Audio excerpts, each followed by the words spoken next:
En el nombre del Padre, y del Hijo, y del Espíritu Santo. Amén. Acordémonos que estamos en la santa presencia de Dios.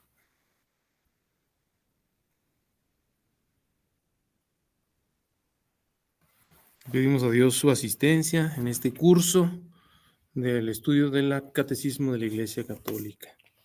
Vamos a iluminar este espacio con la palabra de Dios en la carta del apóstol San Pablo a Tito, en la misa de hoy, miércoles de la semana 32 del tiempo ordinario, 13 de noviembre. De la carta del apóstol San Pablo a Tito, capítulo 3. Querido hermano, recuérdales a todos que deben someterse a los gobernantes y a las autoridades, que sean obedientes, que estén dispuestos para toda clase de obras buenas, que no insulten a nadie, que eviten los pleitos, que sean sencillos y traten a todos con amabilidad.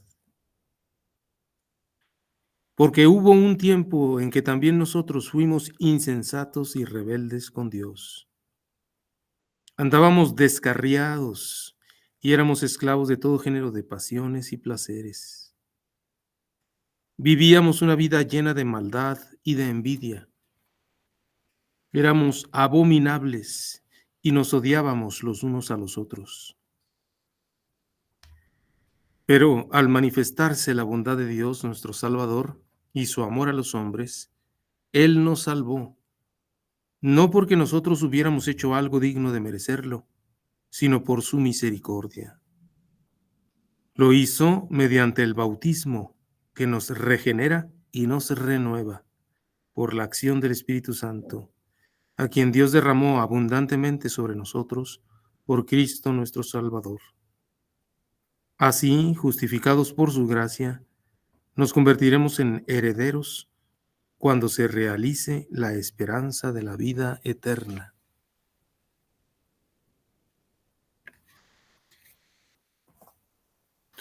Nuestra Señora de la Estrella, Reina y Madre de las Escuelas Cristianas, ruega por nosotros. San Juan Bautista de la Salle, ruega por nosotros. Continuaré, oh Dios mío, haciendo todas mis acciones por tu amor. Viva Jesús en nuestros corazones, por siempre. En el nombre del Padre, del Hijo y del Espíritu Santo. Amén. Muy bien, bueno, pues bienvenida Gloria y Priscila. Vamos a iniciar, pues. Estamos ya en la pregunta. Un minutito. Sí, claro. Sí. Déjame sacar mis cosas. Sí, no te puedes. Bueno, mientras aquí voy compartiendo el compendio. Cecilia, me dejas sola acá. Uy, pues así te voy a dejar hasta que me entreguen mi camioneta. Ah, sí, cierto. ¿Eh? Pues sí.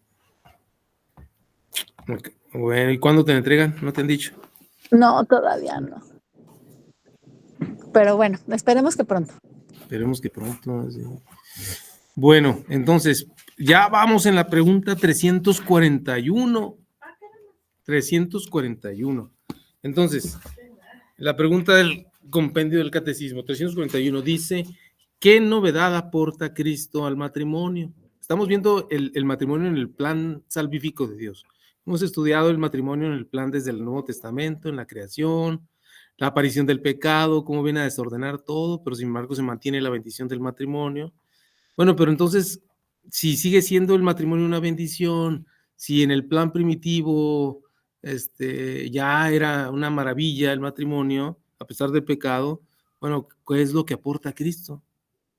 ¿Cuál es el evangelio de Cristo para el matrimonio? ¿Qué novedad aporta Cristo al matrimonio? ¿Qué novedad?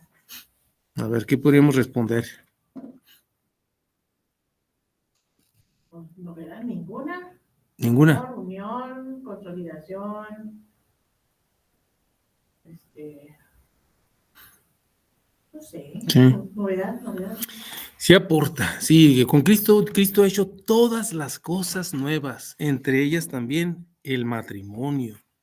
Vamos a ver qué dice la respuesta. Dice, Jesucristo no solo restablece, la palabra restablece es muy importante, restablece el orden original del matrimonio, querido por Dios, que había sido desordenado por el pecado del hombre, por la dureza del corazón. Se había permitido el repudio, el divorcio en el pueblo judío. Entonces lo restablece al orden original. No solo lo restablece, pero además, dice, otra de las novedades es que otorga la gracia para vivirlo en su nueva dignidad de sacramento. Acuérdense que decían los apóstoles, no, pues no conviene casarse. Si no voy a poder repudiar a mi consorte por cualquier motivo, pues mejor no me caso para evitarme problemas. Y Jesús les dice, es que esto solamente a los que se les ha dado la gracia, ¿verdad? Nada es imposible para Dios, decía Jesús. Para el hombre es imposible vivir las, pues, todas las exigencias del matrimonio como sacramento, ¿no? Es imposible. Pero para Dios nada es imposible.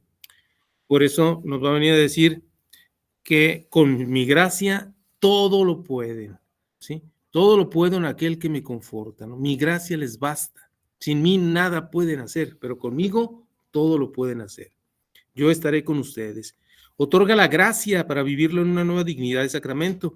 Por lo tanto, la gracia que aporta el sacramento mismo del matrimonio es una ayuda inmensa para poder vivir el orden original que ha restablecido Jesús del matrimonio. El sacramento del matrimonio es el signo del amor esponsal hacia la iglesia, de Cristo hacia la iglesia. ¿Cómo van a poder los maridos amar a su mujer como Cristo los ha amado? ¿Y cómo van a poder amar las mujeres, las maridas, digo, las esposas a sus esposos como Cristo los ha amado? O sea, es que sin la ayuda de la gracia no se puede, no se puede. Maridos, amen a sus mujeres como Cristo ama a la iglesia. Esa es la gran consigna que nos dejó San Pablo en la carta de los Efesios y es la voluntad de Dios. Amar a las esposas, amar a los esposos como Cristo nos ha amado a nosotros. Vamos a profundizar un poquito en los números del Gran Catecismo, 1612 a 1617. Dice así: la alianza nupcial entre Dios y su pueblo Israel había preparado la nueva y eterna alianza mediante la que el Hijo de Dios, encarnándose y dando su vida, se unió en cierta manera con toda la humanidad salvada por él, preparando así las bodas del Cordero. Cristo se ha unido a todo hombre desde el momento de la encarnación y con su pasión, muerte y resurrección se ha unido a todo hombre. Todo hombre está íntimamente unido a Cristo, sobre todo por los sacramentos. Entonces, se ha formado una nueva alianza, porque eso significa alianza, pacto, ¿no? Unión, ¿verdad? Tú y yo vamos a hacer algo juntos. Estamos de acuerdo en esto. ¿Sí? Éramos enemigos, ahora somos amigos. Eso implica todo una alianza, todo un pacto, ¿no? Esto fue preparado desde el Antiguo Testamento, pero el Nuevo Testamento ya es una nueva alianza y no solo nueva, o sea, ya es la definitiva. O sea, ya no habrá otra alianza más que la que Cristo ha hecho con toda la humanidad al desposarse, al encarnarse y a morir por nosotros. Y eso es lo que quiere reflejar el sacramento del matrimonio. Bueno, seguimos, 1613. En el umbral de su vida pública, Jesús realiza su primer signo a petición de su madre con ocasión de un banquete de boda en Caná. La Iglesia concede a una gran importancia a la presencia de Jesús en las bodas de Caná. Eso es el segundo misterio luminoso, ¿no? Ve en ella la confirmación de la bondad del matrimonio y el anuncio de que en adelante el matrimonio será un signo eficaz de la presencia de Cristo. Cristo obra su primer milagro en unas bodas. Entonces, la Iglesia siempre ha entendido que es una confirmación. El matrimonio sigue siendo una bendición. Sigue siendo una bendición. Y aparte dice, anuncia que en adelante el matrimonio será un signo eficaz de la presencia de Cristo. En adelante, ¿qué tengo yo contigo, mujer? Le dice Jesús. Tengo mucho. Y para que veas que tengo mucho, voy a significar por medio de este milagro que voy a realizar aquí, la verdadera conversión de la humanidad. De lo viejo a lo nuevo, del agua al vino, de lo nuevo a lo viejo. Y eso lo voy a realizar en mi hora. No ha llegado a mi hora, pero la voy a adelantar. Tú la has adelantado y este milagro será como una especie de símbolo de esa redención que yo realizaré y redención incluso del matrimonio. Yo estaré para siempre en el matrimonio proporcionando ese vino nuevo que tiende a acabarse con el paso del tiempo, a desgastarse, porque pues la humanidad está caída. Las consecuencias del pecado original, aunque ha sido borrado el pecado original, continúan, ¿sí? Continúan, o sea, las tentaciones que veíamos la clase pasada de dominio, de infidelidad, eran algunas, ¿no? Eran algunas, de ¿cómo se llama? De conflicto, ¿verdad? De desarmonía, ¿no? La discusión, ¿verdad? Todo eso está acechando constantemente al matrimonio, ¿no? Sin embargo, dice, yo estaré y quiero estar siempre presente en el matrimonio. Y para eso voy a dar una gracia puntual el día del matrimonio, pero que se puede renovar. Vamos a ver que es una bendición del Espíritu Santo que está ahí presente mientras están en vida los dos. Y puede actuar en el momento en que se le pide que actúe. Bueno, vamos a ver esa cita. Vamos a leer toda esa narración porque es hermosísima. Dice así: 3 días después se celebraba una boda en Caná de Galilea y estaba allí la madre de Jesús. La principal invitada es la madre. Fue invitado también a la boda Jesús con sus discípulos. O sea, de paso menciono que también pues a Jesús se le ocurrió ir. Bueno, no se le ocurrió ir, lo invitaron. El colado. No fue invitado, no fue colado, fue invitado también a la boda de Jesús con sus discípulos. Y no tenían vino porque se había acabado el vino de la boda. Terrible tragedia. No tienen vino y sin vino pues ya no hay fiesta. Terrible que se acabe el vino. El vino es el toque de la fiesta, de la alegría. Y tener una boda sin alegría, ahora se intenta fabricar la alegría, ¿no? Emborrachándose, pero no, el vino no es para emborracharse, es simplemente para alegrarse, porque el buen vino alegra el corazón del hombre, ¿no? ¿Sí? Se intenta fabricar la alegría, ¿no? Y a veces parece una alegría, a veces ficticia, ¿no? Falsa, ¿no? La otra vez asistí a una boda y a la salida, pues no había órgano para tocar la marcha nupcial famosita, ¿no? A la salida, ¿no? Entonces, pues, no hubo nada a la salida. Entonces, pues los muchachos, la gente quería, pues, algo alegre. No hay, bueno, pues a alguien se le ocurre decir, ¡woo! ¡Woo! ¡Woo! Y empezaron todos a contagiarse, ¿no? Haciendo ese sonido para alegrar el momento de la salida, ¿no? De la pareja, ¿no? Entonces, a veces es fabricado, a veces parece ficticio, pero el hombre tiene necesidad de alegría. Y en esta boda no tenían vino porque se había acabado el vino de la boda.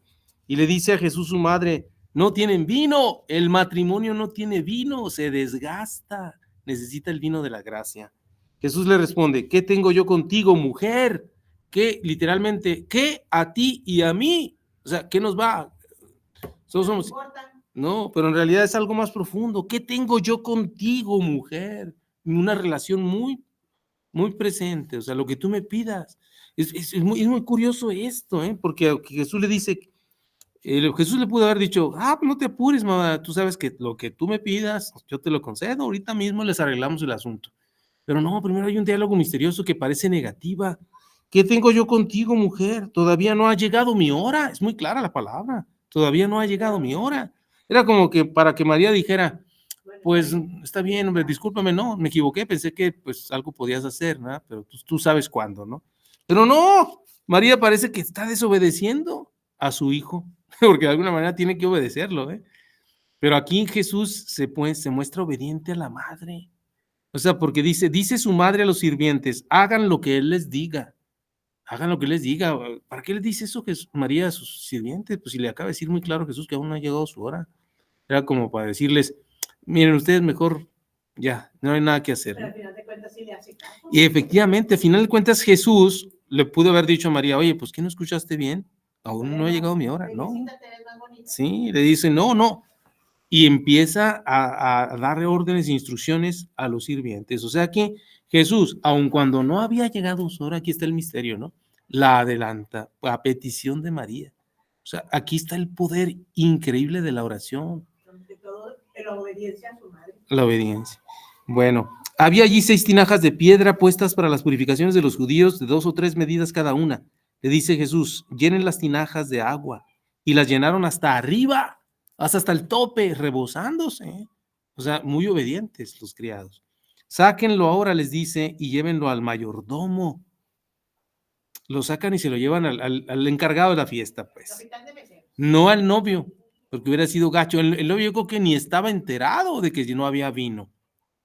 ¿Sí? Es más, el mayordomo tampoco parece ser, porque ellos lo llevaron, se lo llevaron. Y cuando el mayordomo probó el agua convertida en vino, como ignoraba de dónde era, los sirvientes, los que habían sacado el agua, sí que lo sabían, llama el mayordomo al novio y le dice, por estas palabras podemos sacar estas conclusiones que hemos dicho.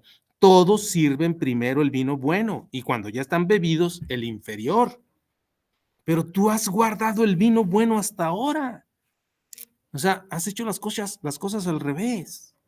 O sea, parece que de dónde salió este vino, ni el mayordomo lo sabía, ni menos el novio. Los sirvientes sí, que fueron los que ejecutaron esta acción. Parece que fue no a espaldas, pero al menos no ante los ojos de estos grandes personajes encargados de la boda, el novio y el mayordomo.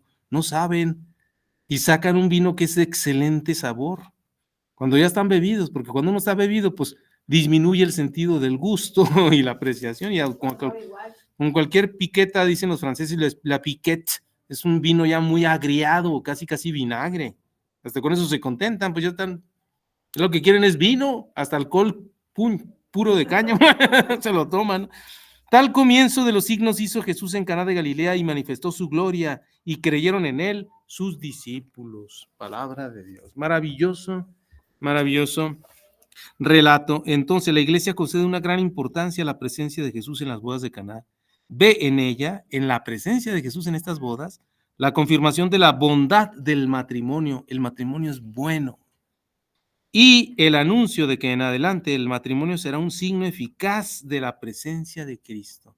En adelante, Cristo está ya instituyendo prácticamente con su presencia el sacramento del matrimonio en esta boda.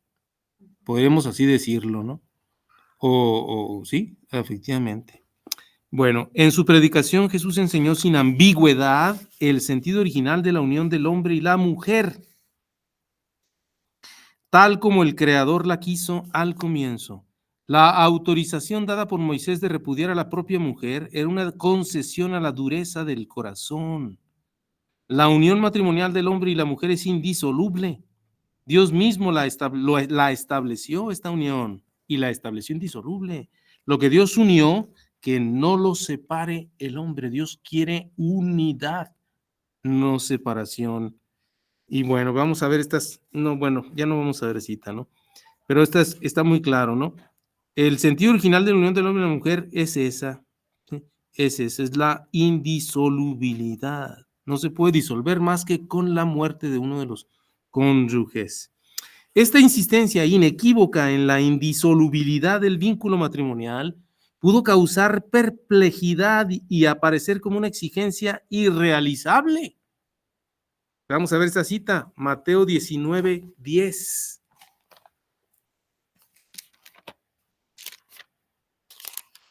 Dice así, le dicen sus discípulos, si tal es la condición del hombre respecto de su mujer, no conviene casarse.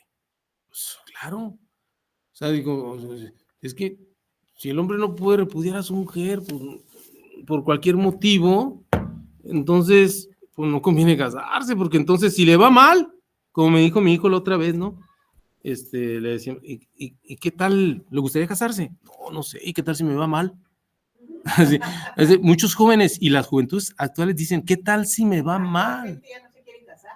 El miedo a que le vaya a uno mal, así dijeron los apóstoles, no conviene casarse. ¿Y cuál fue la respuesta de Jesús? Ahorita vamos a verla.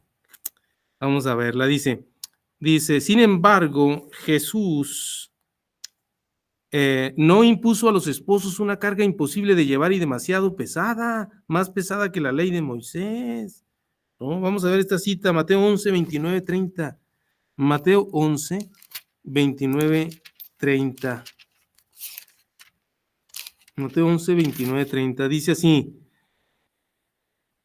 Tomen sobre ustedes mi yugo y aprendan de mí, que soy manso y humilde de corazón, y hallarán descanso para sus almas, porque mi yugo es suave y mi carga ligera.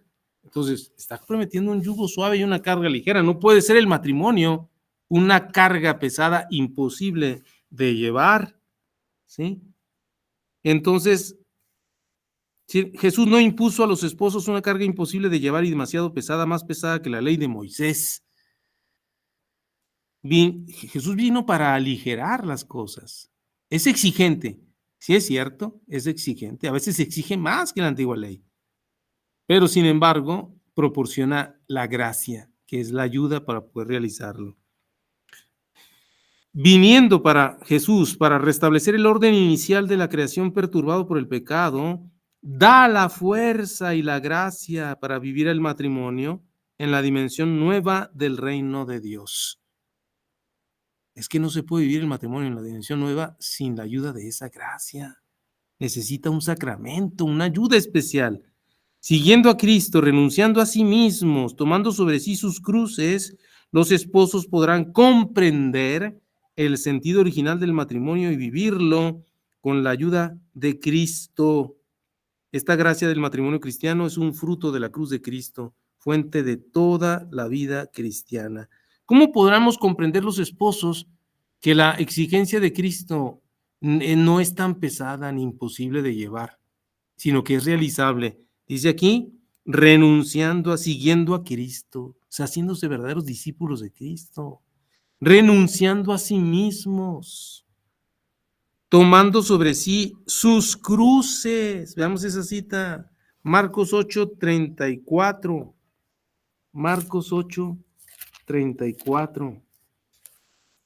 Dice así: llamando a la gente a la vez que a sus discípulos les dijo: si alguno quiere venir detrás de mí, niéguese a sí mismo, tome su cruz y sígame.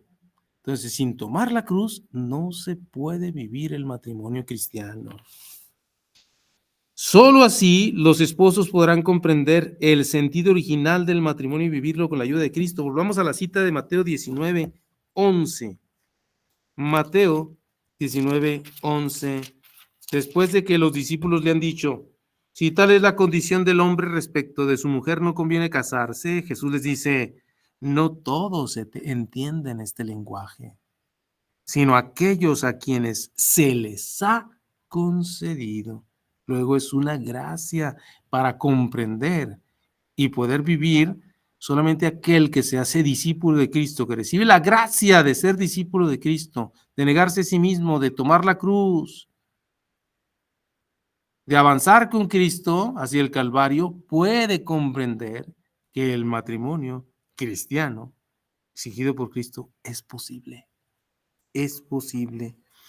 Bueno, muy bien.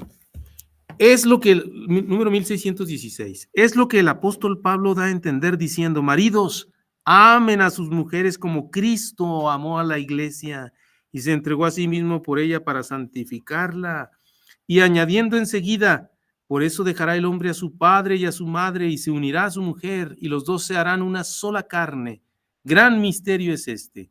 Lo digo respecto a Cristo y a la iglesia.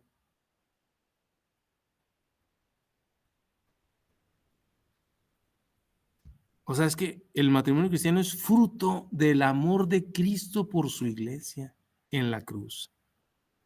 Por eso ha dado ejemplo Cristo para hacer lo mismo que Él ha hecho: amar a nuestros consortes, a nuestro cónyuge, con el mismo amor con que Cristo nos ha amado, hasta derramar la última gota de sangre. Toda la vida cristiana está marcada por el amor esponsal de Cristo y de la iglesia. Toda la vida cristiana, toda, no solo la matrimonial, o solamente la de los casados, no, es que toda vida cristiana está marcada por un amor esponsal, un amor de esposo. Jesús es el esposo. Ya el bautismo, entrada en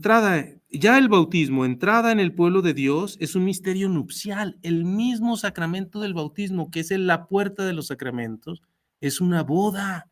Es un casarse con Cristo, es un pertenecer a Cristo indisolublemente. Por eso no se repite. No se repite porque Cristo es fiel y va a permanecer la gracia del bautismo. Es una disposición para la gracia, para el bien. Ese regalo del bautismo y es la entrada en el pueblo de Dios.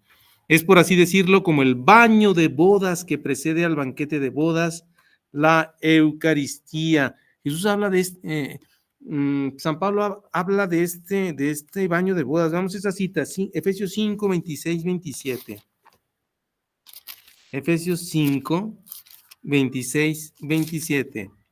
Dice así: maridos, amen a sus mujeres como Cristo amó a la iglesia y se entregó a sí mismo por ella, para santificarla, purificándola mediante el baño del agua en virtud de la palabra, y presentársela resplandeciente a sí mismo, sin que tenga mancha, ni arruga, ni cosa parecida, sino que sea santa e inmaculada. La purificó mediante el baño del agua.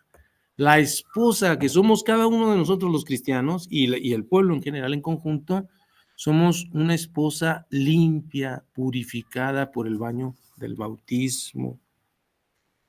Entonces, es por así decirlo como el baño de bodas. Es un baño de bodas, claro. Si te vas a casar, pues te bañas y te arreglas bien, ¿no? Para tu esposo, para tu esposa, claro, tienes que oler bonito. El bautismo es ese baño que nos hace oler bonito, que precede al banquete de bodas, la Eucaristía. El verdadero banquete de bodas es el sacramento de la Eucaristía. El matrimonio, de hecho, no se puede acercar a alguien que no esté bautizado a recibir el sacramento de la Eucaristía. El matrimonio cristiano viene a ser, por su parte, signo eficaz, sacramento de la alianza de Cristo y de la Iglesia. Fíjense, sacramento de la alianza de Cristo y de la Iglesia, eso es el matrimonio. Ese es el sacramento, ¿no? Entonces, estar sacramentado significa que yo soy signo del amor de Cristo por su iglesia y mi mujer es signo también para el mundo del amor que Cristo ha tenido por la iglesia, especialmente por toda la humanidad, pero por la iglesia, que es el pueblo de los elegidos, de los escogidos, puesto que es signo y comunicación de la gracia. El matrimonio entre bautizados es un verdadero sacramento de la nueva alianza, verdadero sacramento, porque comunica la gracia alcanzada por Cristo en su misterio pascual. Bueno, hasta aquí, dudas, preguntas, comentarios sobre este tema tan hermoso que tanto nos... Fíjate que si uno quiera, ahora viéndolo desde el otro lado donde estoy, ¿verdad? Como divorciada, a lo mejor si supiera uno desde antes todo lo que implica todo esto que hemos visto, que implica el sacramento, la importancia, el gran valor que tiene, pues sí, lo que significa para Cristo y para lo que debe significar para los esposos el matrimonio, la pensaba uno más y lo hacía diferente. Definitivamente sí, eso es lo que nos está faltando como iglesia, es dar una buena preparación a los Porque, novios. por ejemplo, cuando vas a la preparación, ¿cómo se llaman las Pláticas prematrimoniales. Pues no te hablan tan Pero, de esto. No, o sea, no. La verdad es que no. Entonces, y no digo que a lo mejor se case uno y que, ay, luego lo voy a divorciar. Pues no es el objetivo, ¿verdad? No es el objetivo. Pero sería diferente. Claro. Pienso que sería diferente. Al menos en mi caso, así como lo veo ahorita, si yo hubiera sabido todo esto, hubiera sido diferente. Claro, sí, totalmente. Sí, a lo mejor en su momento hubiera tomado diferentes decisiones en lugar de decidir divorciar. Así es. Sí, definitivamente nos está faltando, a la iglesia le está faltando ofrecer una buena formación. Y esa formación debería hacerse desde el periodo escolar. Incluso, por ejemplo, aquí en las escuelas debería haber una materia que es formación para el matrimonio. Ya que la mayoría se va a casar, la gran mayoría se casa, ¿por qué no una materia así a la semana, varias horas donde se estudia a profundidad todo lo que implica el sacramento del matrimonio y las ayudas y las exigencias naturales del matrimonio. Que se explique esto para ver si le entras o no le entras. Exacto, Como decían los apóstoles, mejor no conviene casarse, mejor yo no le entro. exacto. Pero Jesús les dijo, O sea, que realmente es un compromiso. Claro que todos nos casamos adquiriendo ese compromiso con seriedad, ¿no? Y con firmeza.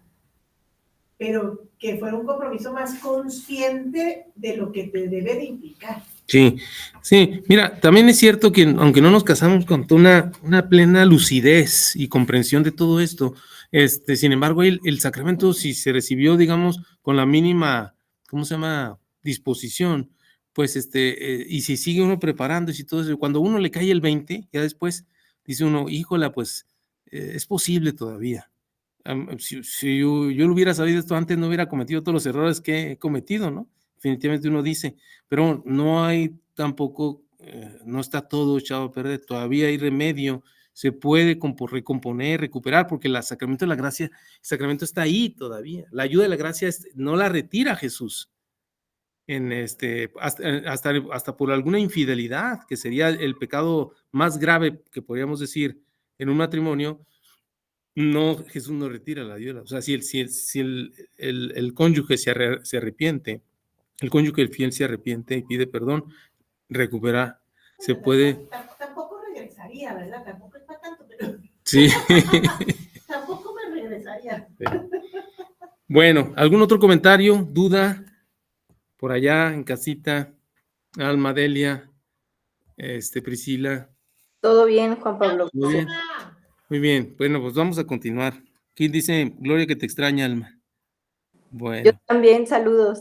Saludos. Bueno, 342. ¿Es el matrimonio una obligación para todos? O sea, ¿están todos obligados a casarse? Porque miren, yo alguna vez escuché a alguien que decía, es que, por ejemplo, un hombre que había tenido 2 hijos, a quien otro señor le dijo, ¿cuántos hijos tuvo usted? 2. Pues usted no aportó nada a la humanidad, porque él había tenido 6. Y el señor lo reconocía, que me decía que solo había tenido 2.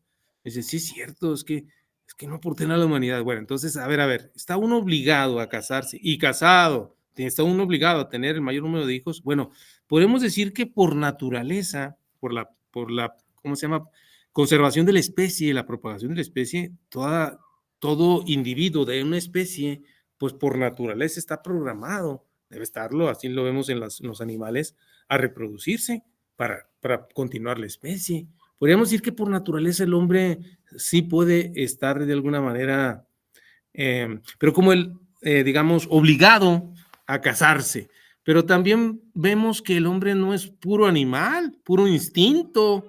O sea, no se aparea como las demás especies animales únicamente para tener hijos, ¿no? Vemos que, por ejemplo, la crianza de los hijos, de los hijos de los cachorros humanos, de la especie humana, lleva más tiempo para su madurez y desarrollo que la de las especies humanas, que las especies animales, en 2 por 3, unos meses y ya están levantándose, parándose y ya toman un poquito de leche y ya son independientes, llegan a la independencia rapidísimo, mientras que el ser humano llega muy lentamente a la madurez. Requiere pues la presencia más cercana aún de los padres que lo estén apoyando. Entonces, en ese sentido, podríamos decir que no, que el hombre no está programado necesariamente para casarse, tiene que tener una madurez para poder llegar a traer nuevos individuos de la especie y poder educarlos. Es una responsabilidad mayor la del ser humano que la de un individuo de una especie animal. Tiene conciencia el ser humano de esto. Entonces, creo que por ahí va la respuesta, pero vamos a ver. ¿Es el matrimonio una obligación para todos? ¿Todos tenemos que casarnos? No. ¿Qué dicen por allá? No. No, Almadelia también. Muy bien. Bueno, ¿es el matrimonio una obligación para todos? Efectivamente, no lo es. Vamos a ver qué dice la respuesta. El matrimonio no es una obligación para todos. En particular, Dios llama a algunos hombres y mujeres a seguir a Jesús por el camino de la virginidad o del celibato por el reino de los cielos. O sea, también a Jesús llama, así como llama a algunos al matrimonio incluso cristiano, sacramentado, Llama a otros a permanecer célibes, a ser vírgenes por amor al reino de los cielos. Es una verdadera vocación. Estos llamados renuncian al gran bien del matrimonio. Es un gran bien el matrimonio. No es bueno que el hombre esté solo. Acuérdense que los dos fines naturales del matrimonio, naturales, ya no del matrimonio cristiano, es simplemente la ayuda mutua, ¿verdad? O la unidad, ¿verdad? El crecimiento de las personalidades y también la generación de los hijos, ¿verdad? Es un gran bien el matrimonio, que ese es como el hijo es como el gran regalo, máximo regalo que puede dar Dios al matrimonio, ¿no? Pero ellos renuncian, estos vírgenes, renuncian al gran bien del matrimonio para ocuparse de las cosas del Señor, tratando de agradarle, y se convierten en signo de la primacía absoluta del amor de Cristo y de la ardiente esperanza de su vuelta gloriosa. Una sola cosa es necesaria. ¿Cuál? El amor de Cristo. El amor de Cristo. Cristo está por encima de la familia. La familia es un gran bien, el matrimonio es un gran bien, pero lo más absoluto, primacía total, es el amor de Cristo. El que ha sido tocado por el amor de Cristo puede sentirse llamado y ayudado para permanecer célibe y virgen y ofrecer toda esa condición, aquí dice, para ocuparse de las cosas del Señor tratando de agradarle, ¿sí? Y con ardiente esperanza en su vuelta gloriosa, Cristo prometió volver. Y las vírgenes, los vírgenes, porque también hay hombres vírgenes, nos recuerdan esta gran realidad. Vamos a ver los números 1618 y 1620. Dice así: Cristo es el centro de toda vida cristiana. Toda vida cristiana tiene como centro a Cristo, por eso es vida cristiana, si no, no lo sería. Si no tiene a Cristo por centro, no es verdadera y auténtica vida cristiana. El vínculo con Él, la relación con Cristo, ocupa el primer lugar entre todos los demás vínculos familiares o sociales. Antes que la patria, antes que la familia, es Cristo. Vamos a ver esas citas. Lucas 14, 26. Lucas 14, 26. A ver, es que es muy exigente Cristo. Lucas 14, 26. Dice así. Dice, si alguno viene junto a mí y no odia a su padre, a su madre, a su mujer, a sus hijos, a sus hermanos, a sus hermanas y hasta a su propia vida, no puede ser discípulo mío. El que no lleve su cruz y venga detrás de mí no puede ser discípulo mío. Acuérdense que esta palabra odia es muy fuerte, ¿no? No debe entenderse literalmente porque es un hebraísmo, una exageración, pero quiere referirse a la preferencia. Es decir, cuando hay intereses, amores contrapuestos, entonces sí hay que preferir el de Cristo. Pero cuando no están contrapuestos, porque Cristo me ordena también amar a los padres, a mis hijos, a todos, pues por supuesto que no. Pero si en algún momento tuviéramos que elegir, tiene que elegirse a Cristo. Los mártires tlaxcaltecas, niños chiquititos, fueron muertos por sus propios padres, por su padre. Los mató por convertirse a Cristo. Si ellos hubieran preferido el amor al Padre, al amor de Cristo, le hubieran dicho, también, papá, no, pues no, olvídalo, fue nada más, pues, estábamos jugando, Cristo no es lo primero, ¿no? Definitivamente, y hubieran salvado al pellejo, decidieron morir. Y así en la historia, en la antigua Roma, por ejemplo, muchos mártires que fueron prácticamente, pues, acosados por sus propios familiares, porque preferían a Cristo.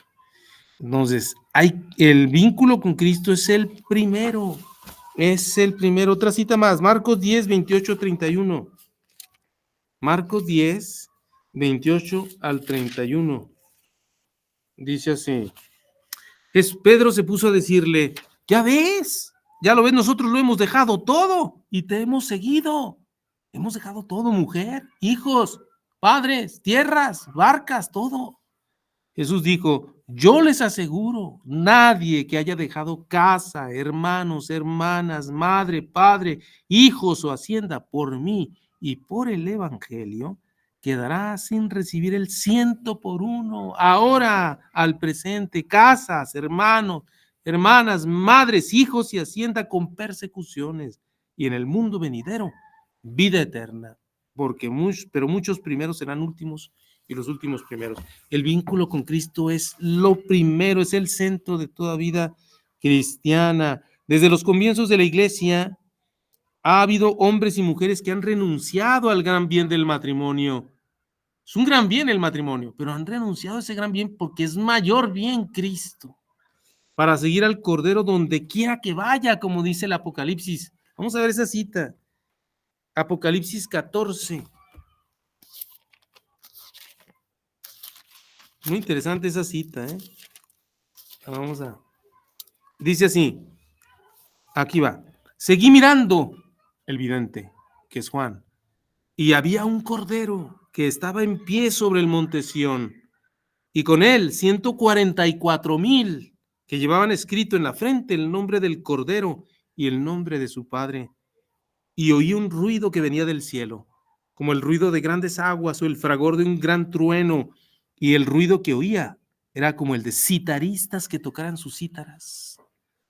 Cantan un cántico nuevo delante del trono y delante de los 4 vivientes y de los ancianos. Y nadie podía aprender el cántico fuera de los 144,000 rescatados de la tierra. Estos son los que no se mancharon con mujeres, pues son vírgenes. Estos siguen al Cordero a donde quiera que vaya, y han sido rescatados de entre los hombres como primicias para Dios y para el Cordero, y en su boca no se encontró mentira, no tienen mancha, son vírgenes. Y siguen al Cordero a donde quiera que vaya. Dios tiene una predilección especial por los vírgenes. Por eso dicen que el apóstol Juan siempre fue el discípulo amado. Una de las razones que dice Santo Tomás es que porque era el más joven y era virgen, mientras que los otros discípulos muy probablemente eran casados. Por eso Jesús tenía una predilección especial por este hombre que había consagrado desde su adolescencia, juventud, su vida a Cristo. Su vida a Cristo. Entonces siguen al Cordero donde quiera que vaya, para ocuparse de las cosas del Señor, para tratar de agradarle, dice San Pablo. Vamos a leer esa cita. 1 Corintios 7. 1 Corintios 7.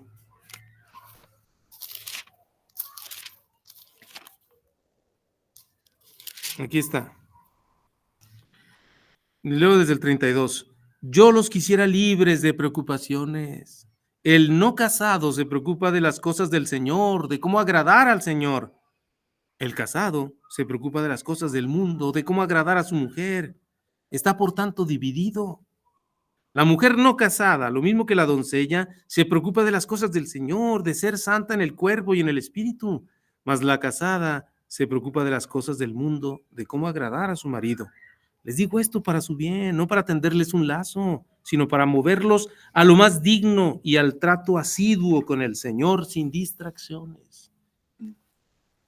Es un consejo que da San Pablo. Entonces, la virginidad permite ocuparse de las cosas del Señor para tratar de agradarle de una manera más completa. No es que el matrimonio no pueda agradar a Dios, claro que le agrada y es un gran bien. Pero la virginidad tiene también una especial predilección en Cristo para ir al encuentro del esposo que viene. Vamos a ver esa cita, Mateo 25. Mateo 25. Es la parábola de las 10 vírgenes. Entonces el reino de los cielos será semejante a 10 vírgenes que con su lámpara en la mano salieron al encuentro del novio. Eran vírgenes. 5 de ellas eran necias y 5 prudentes. Las necias, en efecto, al tomar sus lámparas no se proveyeron de aceite.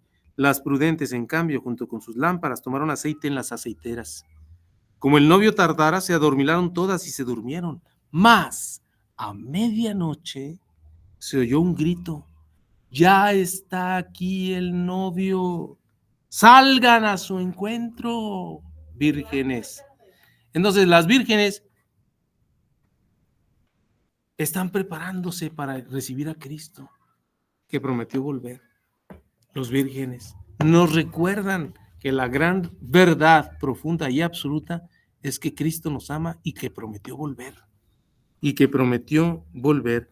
Cristo mismo invitó a algunos a seguirle en este modo de vida del que Él es el modelo. Esta cita es de Mateo 19. Hay eunucos que nacieron así del seno materno, y hay eunucos hechos por los hombres, y hay eunucos que se hicieron tales a sí mismos por el reino de los cielos. Quien pueda entender, que entienda. Quien pueda entender, que entienda, es decir, a quien se le ha dado a entender, a quien le ha dado Dios la gracia de poder optar por la virginidad, que opte, porque tiene la gracia, el sostén de Dios, ¿verdad? Por eso el celibato, por ejemplo, para el sacerdote, en el rito latino, pues es una señal, puede ser una señal de que Dios lo esté llamando al sacerdocio. Al que no se le ha concedido el don y la gracia del celibato, pues es señal de que Dios no lo ha llamado al matrimonio en el rito latino. Bueno, la virginidad por el reino de los cielos es un desarrollo de la gracia bautismal, un signo poderoso de la preeminencia del vínculo con Cristo, de la ardiente espera de su retorno, un signo que recuerda también que el matrimonio es una realidad que manifiesta el carácter pasajero de este mundo. Este mundo es pasajero, ¿eh? Y el matrimonio nos lo recuerda, nos lo recuerda. Veamos esas citas, Marcos 12:25. Marcos 12:25. Esta famosa discusión con los saduceos sobre la resurrección de los muertos. Jesús les contestó: ¿no están en un error precisamente por esto, por no entender las escrituras ni el poder de Dios? Pues cuando resuciten de entre los muertos, ni ellos tomarán mujer, ni ellas marido, sino que serán como ángeles en los cielos. Este mundo es pasajero. El matrimonio no es para siempre. El matrimonio aquí en la tierra no es para siempre. 1 Corintios 7:31. 1 Corintios 7:31.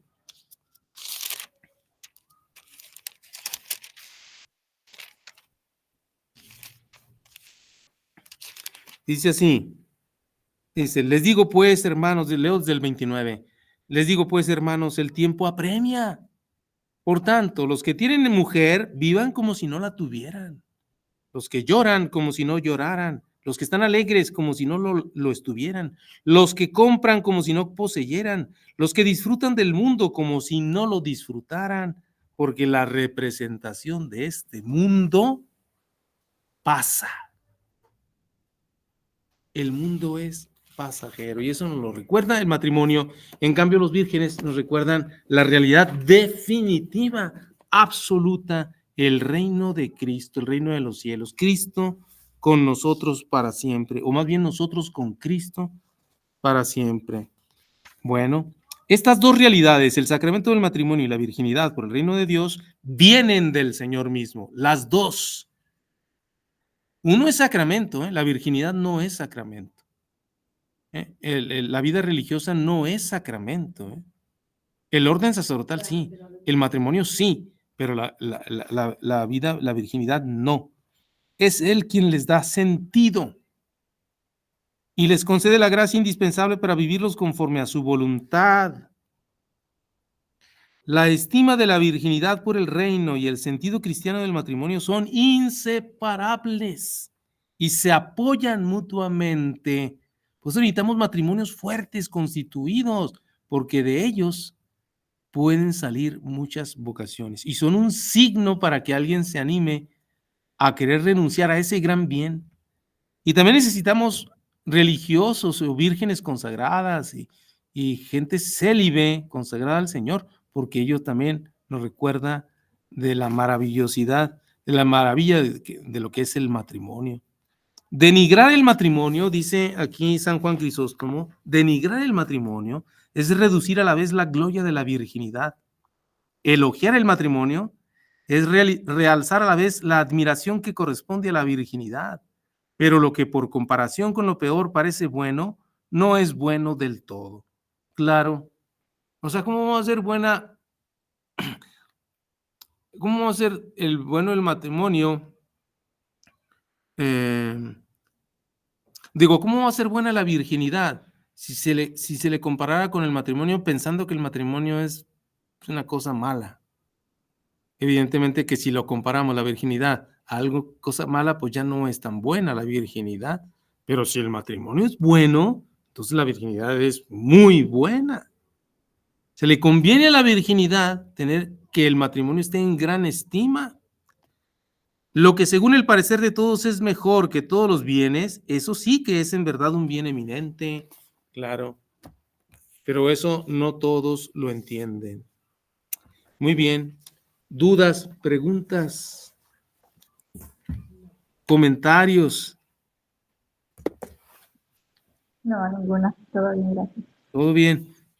Bueno, tenemos todavía 10:50, yo creo que sí. Vamos a ver la celebración del matrimonio. ¿Cómo se celebra el sacramento del matrimonio?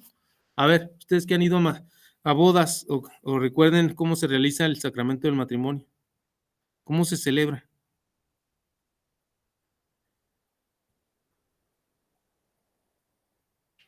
Pues cuando el padre les pregunta que si van por su libre y plena voluntad, sin que nada y nadie los presione. Muy bien, el padre les pregunta, ¿están libres? ¿Nada los ha presionado? Muy bien. Nadie viene acá apuntándolos con la pistola con el rifle. Y cada quien... Y luego ya cada quien da su consentimiento. Como dice padre, diga su Sí. consentimiento delante de Dios. Expresen su consentimiento delante de Dios y de la iglesia, así es. Yo, Gloria, te acepto a ti, fulanito, como mi esposo, y prometo serte fiel en lo próspero y en lo adverso, en la salud y en la enfermedad, y amarte y respetarte todos los días de mi vida. Perfecto, ya te lo sabes de memoria, Gloria, muy bien. Sí, porque luego ya en muchas bodas el sacerdote está diciéndole a los... Pues ya lo han cambiado mucho. Sí, lo han cambiado un Ya lo poquito. han cambiado mucho, que no Sí, dice así tal cual. es un poco, sí, lo han variado un poquito. Muy bien, bueno, pues vamos a ver qué nos dice el compendio. Dice, dado que el matrimonio constituye a los cónyuges en un estado público de vida en la iglesia, su celebración litúrgica es pública. Lo primero que dice el compendio es que cómo se celebra es una celebración pública. No se casan ahí en lo escondido, en lo oscurito, teniendo por testigos a unos cuantos. No, es pública. Por lo tanto, tiene que haber la presencia de la jerarquía de la iglesia, porque es un acto de la iglesia.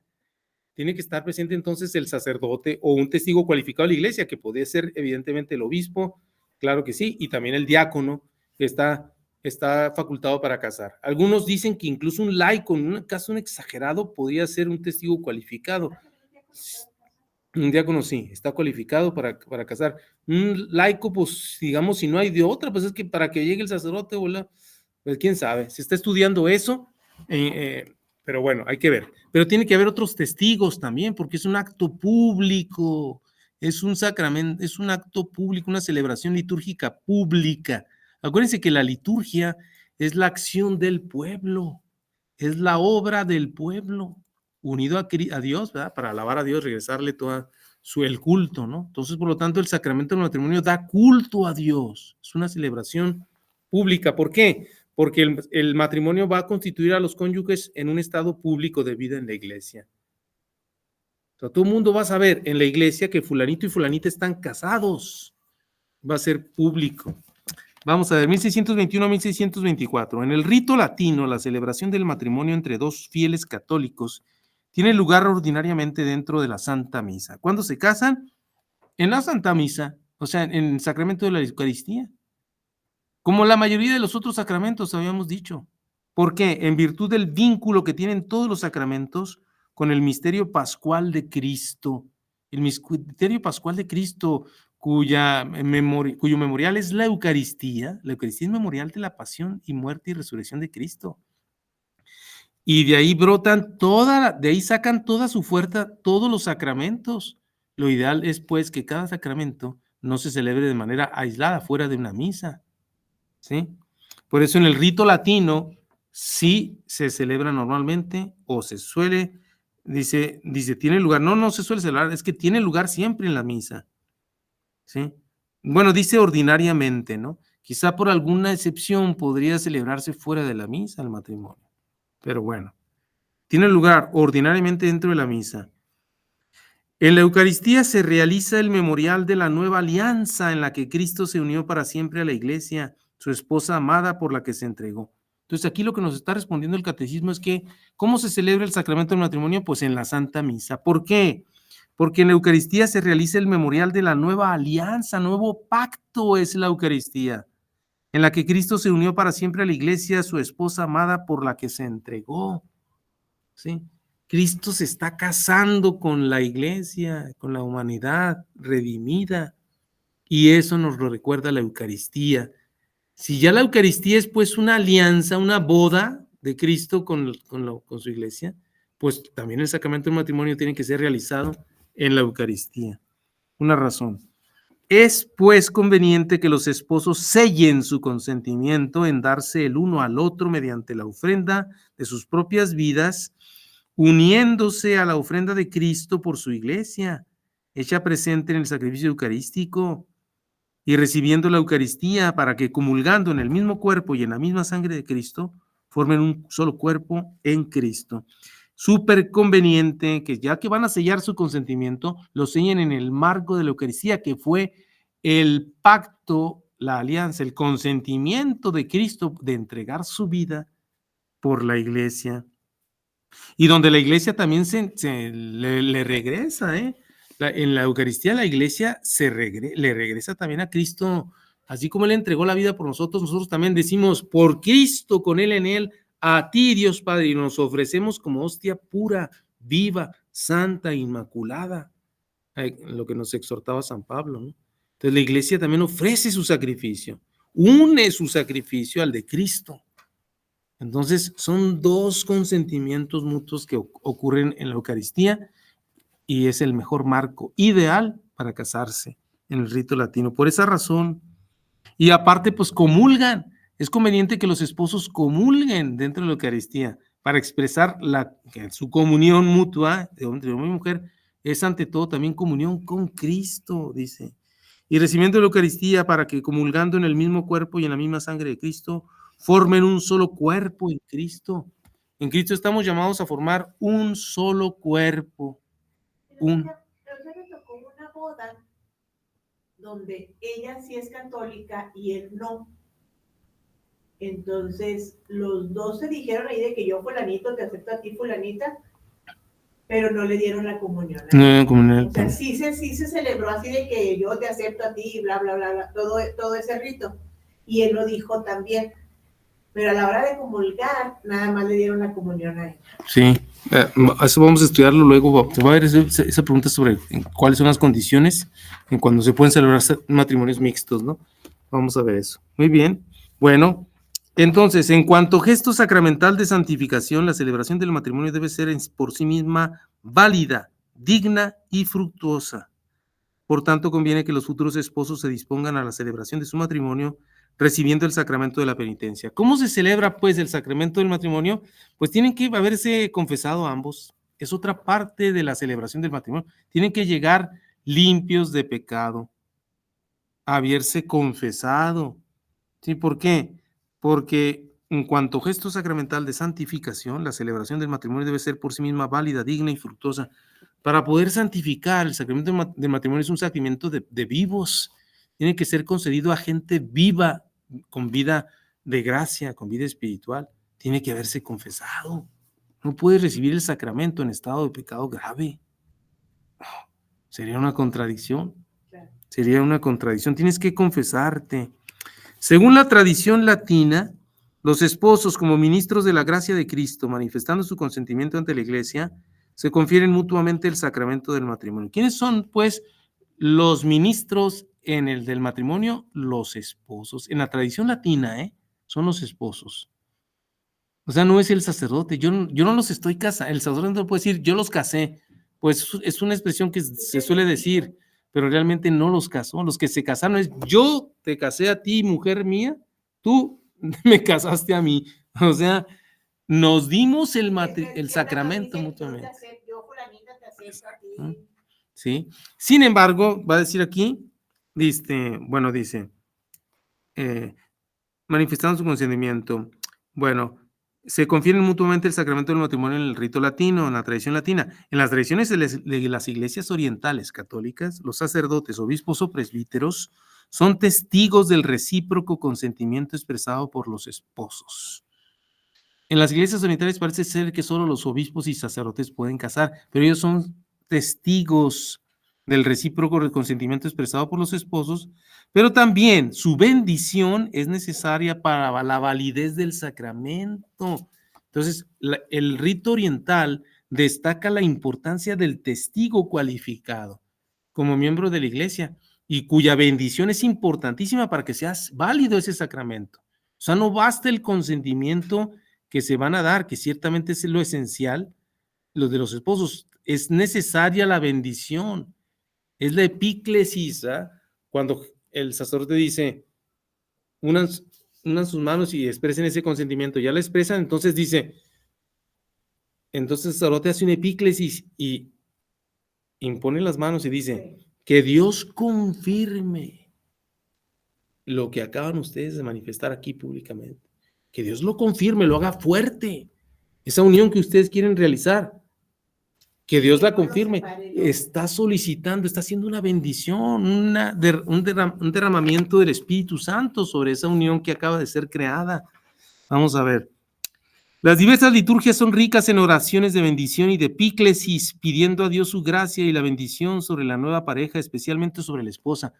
Sobre la esposa en el rito latino hay una bendición, una oración muy hermosa que ocurre un poquito antes de la comunión.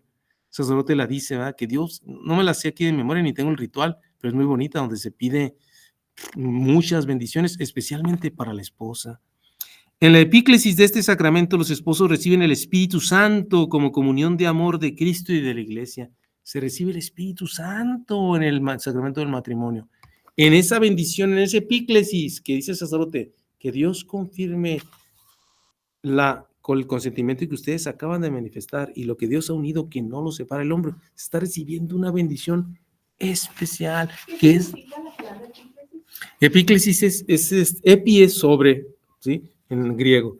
Y clesis, pues no sé si es como inclinación de las manos, posición de manos. Es el gesto de imposición de manos para invocar la presencia del Espíritu Santo, ¿no? Bueno, acuérdate que hay epíclesis en todos los sacramentos, ¿sí? Hay epíclesis en la confirmación, hay epíclesis en la Eucaristía. Pudiéramos decir que hay epíclesis incluso también en el sacramento de la confesión. Normalmente, no sé si les ha tocado, el sacerdote impone la mano sobre la cabeza cuando te va a dar la absolución y hace la oración absolutoria. Hay una epíclesis también. ¿Qué ibas a decir, no? Entonces, cuando se termina la misa, que dice que agachemos la cabeza y Inclina, una bendición y que hace esto, bueno, también sería una sí, es una epíclesis, pero una epíclesis de bendición, ¿verdad? Ya no de consagración. No están consagrando nada como en la Eucaristía, pero sí se está invocando una bendición especial al final de la misa. Esa bendición especial al final de la misa es para todos, ¿eh? Para todos los presentes. Muy bien. El Espíritu Santo es el sello de la alianza de los esposos, la fuente siempre generosa de su amor, la fuerza con que se renovará su fidelidad. Qué hermosas estas últimas palabras. El Espíritu Santo es el sello de la alianza de los esposos. Es el Espíritu Santo. La fuente siempre generosa de su amor. ¿De dónde viene el amor que hay entre los esposos? Del Espíritu Santo, que es la fuente del amor. La fuerza con que se renovará su fidelidad. ¿Está fallando la fidelidad? Invóquese al Espíritu Santo para que nos derrame su fuerza. Acuérdense que la fidelidad es una lucha constante, ¿no?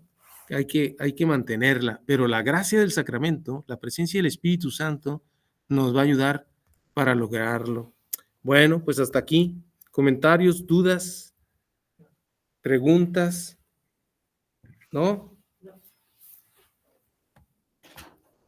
Bueno, pues ya nos quedamos en la 344. Vamos avanzando, ya avanzamos 3 preguntas.